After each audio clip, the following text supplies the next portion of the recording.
واؤ حرص والا دل بدل دے،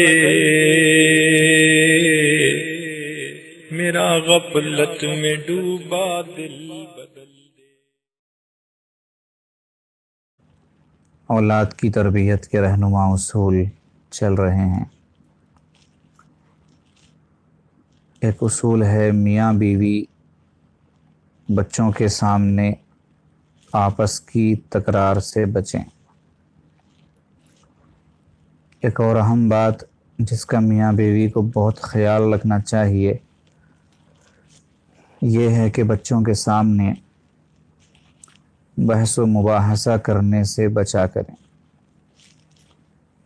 اس کا طریقہ یہی ہے کہ میاں بیوی آپس میں مشورے کے ساتھ ہر قسم کے معاملات کو طے کر لیا کریں۔ بچے اگرچہ چھوٹے ہوتے ہیں مگر ان کی یادداشت بڑی تیز ہوتی ہے۔ جب میاں بیوی آپس میں گفتگو کر رہے ہوتے ہیں تو بچے محسوس تو نہیں کراتے مگر وہ سن رہے ہوتے ہیں اور ان کی یادداشت میں وہ پورے کا پورا منظر پرنٹ ہو رہا ہوتا ہے، لہذا بچوں پر بہت برا اثر پڑتا ہے۔ خلاصہ یہی ہے کہ ماں باپ سمجھتے ہیں کہ بچے ہیں، بچوں کو کیا پتہ، یہ سنیں گے بھی تو کیا سمجھیں گے وغیرہ۔ یہ غلط فہمی ہے۔ بچوں کا ذہن ماں باپ کے طرز عمل کو پوری طرح قبول کرتا ہے، جیسے وہ ہوں گے ویسے بچے ہوں گے۔ بچوں کے سامنے کوئی ایسی ویسی حرکت بھی نہیں کرنی چاہیے میاں بیوی کو، اور اسی طریقے سے نہ ہی گفتگو کرنی چاہیے۔ یوں سمجھیں کہ ہمارے سامنے ایک بڑا آدمی بیٹھا ہوا ہے، اب اس کے سامنے جو حرکت کی جا سکتی ہو بس وہی کیجئے، اور بڑے آدمی کے سامنے آپ جو کہتے ہیں بس وہی کہیے۔ بچہ سمجھ کے دوسرے کام نہ کیجئے، دوسری باتیں نہ کیجئے۔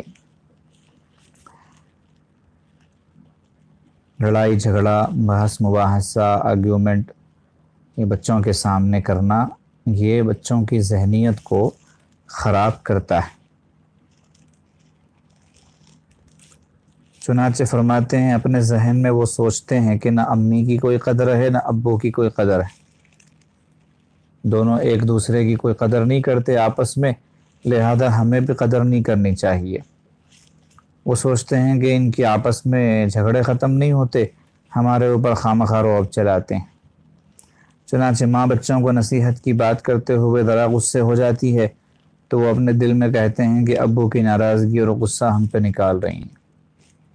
چنانچہ ہوتا ہے اس طرح، اور حقیقت میں بھی یہی بات ہے کہ باپ جو ہے وہ اپنی بیوی کا غصہ بچوں پہ نکال رہا ہوتا ہے، ایسے ہی ماں جو ہے شوہر کا غصہ بچوں پر نکال رہی ہوتی ہے۔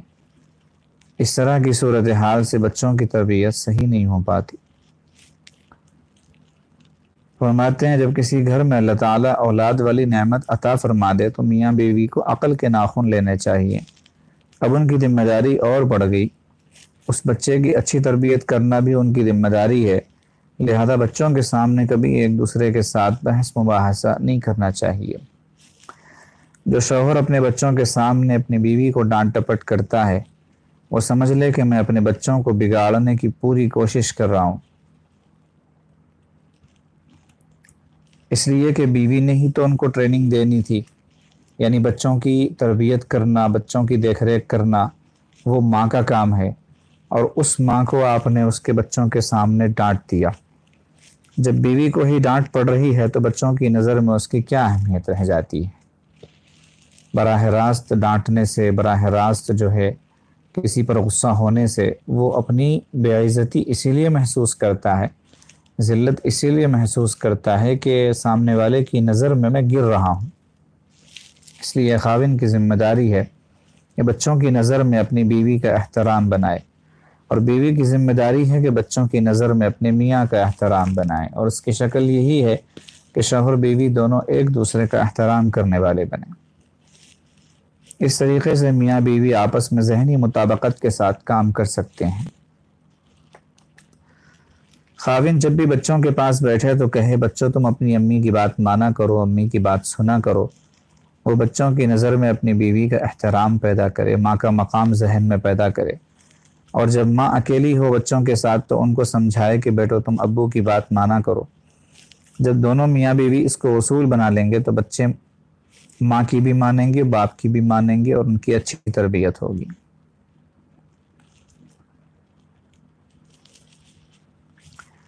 ایسے ہی جب باپ گھر میں آئے اسے چاہیے کہ اپنی بیوی کو ذرا فارغ کر دے، یعنی وہ بچوں کے ساتھ مشغول تھی، پہلے سے مصروف تھی، اسے کہے کہ آپ کسی اور کام میں لگ جائیں، کچھ آزادی دے دے اس کو، پھر بچوں کو خود لے کر بیٹھے، پیار کی باتیں کرے، بچوں کے ساتھ تربیت کی باتیں کرے۔ تو بچہ جب ماں سے بھی تربیت کی باتیں سنے گا، باپ سے بھی تربیت کی باتیں سنے گا، تو پھر بچے کے اندر دینداری پکی ہو جائے گی۔ تو یہ حالت ہے کہ جب ماں گھر میں ہوتی ہے بچے کو ڈانٹ رہی ہوتی ہے، اور جب باپ آتا ہے وہ اس کی ماں کو ڈانٹ رہا ہوتا ہے، تو بچہ یہ سمجھ رہا ہوتا ہے کہ دنیا میں ڈانٹ کے سوا کچھ نہیں ہوتا۔ ان سب باتوں کا خلاصہ وہ ایک ہی بات نکلتی ہے کہ انسان کو چاہیے کہ وہ اہمیت دے بچوں کی تربیت کو، بچوں کی دیکھ ریکھ کو، بچوں کے اخلاق کو، ان سب چیزوں کو اہمیت دے۔